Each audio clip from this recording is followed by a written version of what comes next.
बंदूक दिखा के डराता है क्या? बंदूक तो सिर्फ शौक के लिए रखता हूँ, डराने के लिए नाम ही काफी है। नाम।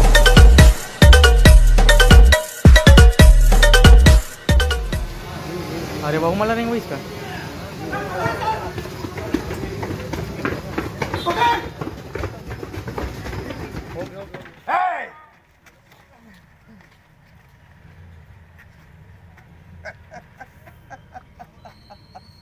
इधर देखो भागवत भैया, नीचे पुलिस वाले को देखो, भागवत भैया उधर देखो।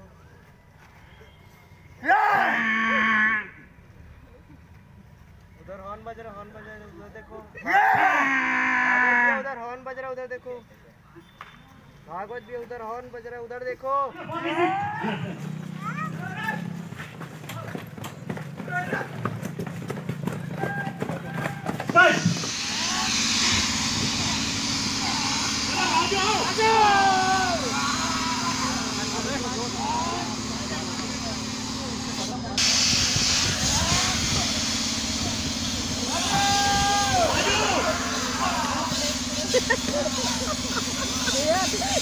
Yeah.